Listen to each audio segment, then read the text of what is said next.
បាទជម្រាបសួរទេសជនទីស្រឡាញ់ថ្ងៃនេះពិភពទូភ្នំស្រ័យគុណខ្មែរមក review ក៏ដូចជាមកបង្ហាញពីទូភ្នំមួយຂະຫນាត់សេរី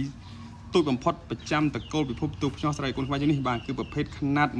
176ពងដែលមាន2ជាន់បាទសម្រាប់ពងមាន់គឺបាន176ពងពងទាអាចបាន130ពងបាទពងកងានអាចបាន60ពងជាងបាទសម្រាប់ពងក្រួចបានដល់ទៅ400គ្រាប់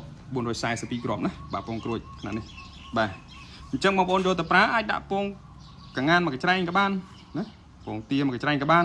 ហើយចង់ដូរដាក់ពងមាន់ទៀតក៏បានពងក្រួយក៏ត្រូវណាបាទអរគុណអញ្ចឹងចង់បញ្ជាក់ថាទូភ្ញាស់ຂະຫນាត់នេះគឺស៊េរីទូចបំផុតហើយប៉ុន្តែប្រភេទអូតូមួយសេតទំនើបដូចទូធំដែរ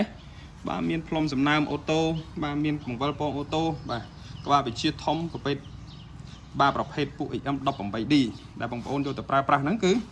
ធានាបានទាំងគុណភាពនិងអត្រាញាស់ខ្ពស់ណាបាទຂະຫນាត់នេះគឺតម្លៃសមរម្យបាទគុណភាពក៏ល្អធានាជូន free ដឹកជញ្ជូន25ខែក្រុងបាទសម្រាប់ទូនេះដែរ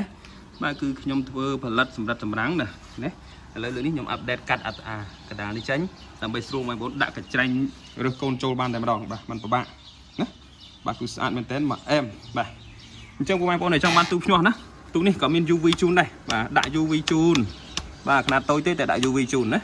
បាទនេះដង្ហើគឺគាត់តែចង់បិទបើកជាមួយនឹងកុងតាក់ fan នេះបាទដង្ហើនោះលេងធ្វើការបាទបិទបើកដង្ហើមកស្រួលបាទហើយបើនិយាយថាទូនេះបងប្អូនយកទៅប្រើគឺដាក់តពងចូលគឺប្រើបានតែម្ដងបាទដាក់ពងមាន់ពងទីពងក្រួយពងងានណាបាទហាមដាក់ពងមនុស្សគឺអត់ចូលទេបាទអរគុណបងប្អូនដែលចង់បានទូភ្ញាស់សូមកុំភ្លេចរកជាវនៅពិភពទូភ្ញាស់ស្នាដៃកូនខ្មែរទាំងអស់គ្នាណា